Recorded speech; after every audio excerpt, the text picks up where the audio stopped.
Comment Israël a répondu aux bienfaits de l'Éternel. Pour l'origine et le but de ce psaume, voir l'introduction au psaume 105. La donnée du psaume 106 est analogue à celle du psaume 78.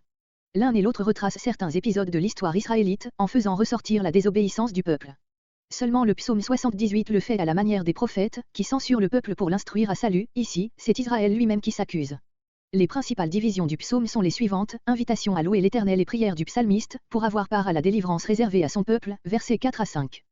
Confession du peuple, qui a été rebelle dès l'origine, en Égypte déjà, versets 6 à 12, pendant la traversée du désert, versets 13 à 33, enfin en Canaan, versets 34 à 43. Les derniers versets sont un recours à l'Éternel, qui a déjà si souvent usé de compassion, pour qu'il sauve encore son peuple et le ramène d'entre les nations. Verset 1. Versets 1 à 5. Louange et prière. Louez l'Éternel. Alléluia. Ce cri de louange, que nous avons trouvé déjà à la fin des psaumes 104 et 105, est ici en tête du psaume, presque comme un titre. La même particularité se retrouvera dans les psaumes 111 à 113, 117, 135, 146 à 150. Verset 3. Heureux ceux qui observent. Si le peuple l'eût fait, il n'aurait éprouvé que les effets de la grande bonté de l'Éternel. Verset 4. Visite-moi par ton salut. L'exil ne prendra fin que par une nouvelle intervention miséricordieuse de l'Éternel. Cette visitation divine ne tardera pas et chaque Israélite doit demander d'y avoir part. Verset 6. Verset 6 à 12. Le péché d'Israël dès l'origine, en Égypte. Nous et nos pères, littéralement, avec nos pères. Les péchés des fils ne forment avec ceux des pères qu'une seule et même somme de péchés, qui doivent être confessés. Verset 7. En Égypte. Israël n'avait pas encore quitté le sol de l'Égypte, que déjà commençaient les regrets et les murmures. Exode 14.11-12. Verset 9. Comme par un lieu sec, hébreu, comme par le désert. Même expression Ésaïe 63.13. Verset 12. Ils crurent, ils chantèrent. Exode 14.31, Exode 15.1 et suivant. Verset 13. Verset 13 à 33. Péchés accumulés pendant le séjour au désert. Le psalmiste ne se conforme pas à l'ordre historique des faits. Il parle d'abord des murmures se rapportant au manque d'eau ou d'aliments, versets 13 à 15, de la jalousie qui éclata contre Moïse et Aaron, versets 16 à 18, puis de l'adoration du veau d'or, versets 19 à 23, du manque de foi qui empêcha le peuple d'entrer en Canaan, versets 24 à 27, de la participation à l'idolâtrie moabite, versets 28 à 31, et, pour terminer, du péché qui attira sur Moïse lui-même un châtiment de Dieu, versets entre 32 et 33. Versets 13 à 15. La convoitise. Ils eurent bientôt oublié, littéralement, ils se hâtèrent d'oublier. 3 jours après le passage de la mer Rouge, ils murmuraient à Mara, Exode 15.23-24. Verset 14. Ils furent pris de convoitise, allusion aux occasions dans lesquelles le peuple regretta les pots de viande, les poissons et les légumes d'Égypte, Exode 16.3, Nombre 11.5. Ils tentèrent Dieu, voir psaume 78.18, note. Verset 15. Il envoya la consomption. Le texte hébreu ajoute, dans leur âme.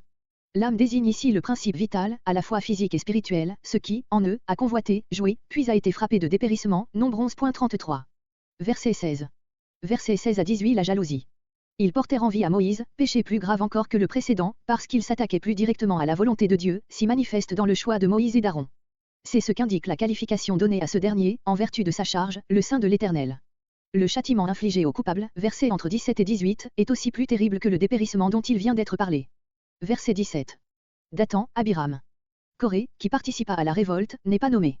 Le récit, Nombre 16.1 et suivant, ne dit pas expressément de quelle manière il périt, il semble avoir fait partie des 250 qui furent consumés. Verset 19. Verset 19 à 23. Le veau d'or, Exode 32.1 et suivant. Atteinte directe portée à la gloire et à la sainteté de Dieu. Elle eût entraîné la destruction du peuple entier, sans l'intercession de Moïse, verset 23. Verset 20. Leur gloire, l'Éternel lui-même. Comparez Deutéronome 10.21, Psaume 3.4. Le contraste entre le mot de gloire et la figure d'un bœuf qui broute l'herbe fait ressortir la grandeur de l'offense commise envers Dieu. Verset 22.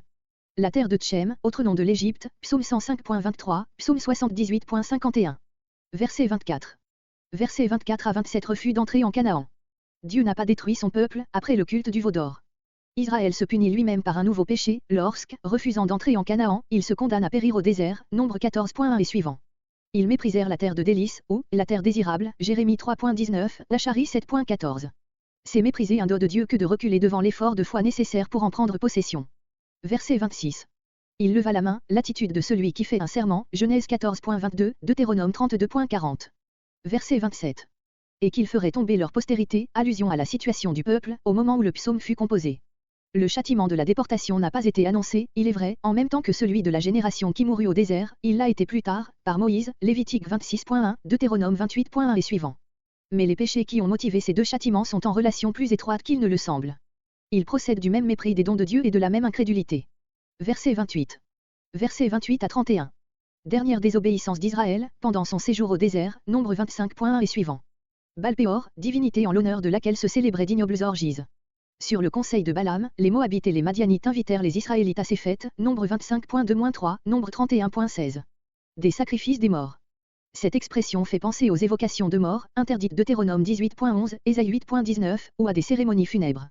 Mais le récit des nombres parle uniquement de repas de sacrifice célébrés en l'honneur de Baal-Péor. La plupart des interprètes envisagent donc que, par ce terme de mort, le psalmiste désigne simplement les faux dieux, ainsi que le fait le livre de la Sapience, lorsqu'il dit que l'espérance de l'idolâtre étant des choses mortes et que, dans ses maladies, il prie pour sa vie ce qui est mort, Sagesse 13.10, Sagesse 13.18, comparé Psaume 115.1-18.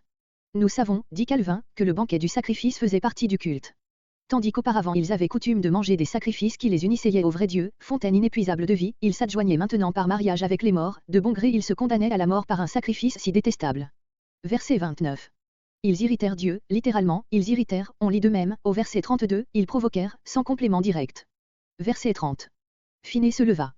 Voir nombre 25.7-11, où il est raconté que, pour prix de son zèle, Phiné reçut la promesse que le sacerdoce lui resterait assuré, ainsi qu'à sa postérité. Verset 32. Versets entre 32 et 33 à Massa et Mériba. Le psalmiste a réservé pour la fin de cette triste énumération des péchés commis au désert, le récit de la faute qui attira sur Moïse lui-même le châtiment, qui devait lui être le plus sensible, nombre 20.10, Deutéronome 1.37, Deutéronome 3.23-26, Deutéronome 32.51, l'interdiction d'entrer dans la terre promise. Verset 33. Ils furent rebelles à son esprit, à l'esprit de Dieu, c'est le péché du peuple, il parla inconsidérément, c'est celui de Moïse. C'est ici le seul passage biblique qui ajoute un trait explicatif à la condamnation prononcée sur Moïse et Aaron, parce que vous n'avez pas cru en moi, pour me sanctifier aux yeux des fils d'Israël, vous ne ferez point entrer cette assemblée dans le pays que je lui ai donné, nombre 20.12. Cédant à un mouvement d'irritation personnelle, Moïse adressa au peuple des paroles qui le mettaient lui-même en scène et voilaient la gloire de Dieu, prête à se manifester. Verset 34. Versets 34 à 43 les péchés commis en Canaan. Versets entre 34 et 35. Ils ne détruisirent point, ils se mêlèrent. Les deux choses n'en font en réalité qu'une. Ils ne pouvaient laisser subsister les Cananéens sans se mêler à eux et le faire, c'était prendre parti pour l'idolâtrie contre Dieu, voir Deutéronome 7.2, note. Verset 37. Ils sacrifièrent leurs fils et leurs filles. Pour la défense relative à ces abominations, voir Deutéronome 12.31 et pour la violation de cette défense, sous Manassé en particulier, voir 2 Rois 21.6. Aux démons, hébreux, aux Chédim, Seigneur, génie bon ou mauvais. Comparez Deutéronome 32.17, 1 Corinthiens 8.5. Verset 41. Il les livra, les délivra, verset 43. Toute la période des juges et des rois jusqu'à l'exil ne fut qu'une série de chutes et de relèvements suivis d'infidélités nouvelles, Néhémie 9.27-28. Verset 44. Verset 44 à 47 regard jeté sur la bonté de Dieu et prière finale. Verset 46. Il leur fit trouver compassion. Ces mots font évidemment allusion à la situation des captifs au moment où parlait le psalmiste. La prière de Salomon, donne-leur de trouver compassion auprès de ceux qui les auront emmenés captifs, 1 Roi 8.50, a été exaucée à leur égard. Aussi sont-ils encouragés à demander une grâce plus grande encore, celle d'être rassemblés d'entre les nations, verset 47. Verset 48. Béni soit l'Éternel. Ces paroles de louange servent de clôture au 4e livre tout entier, voire introduction. Le rédacteur des chroniques les a fait entrer dans la citation qu'il donne de quelques versets de notre psaume, une chronique 16.36, ce qui prouve qu'au moment où ont été composées les chroniques, le psautier était déjà divisé en 5 livres munis de leur doxologie spéciale. Voir du reste sur cette citation l'introduction au psaume 96.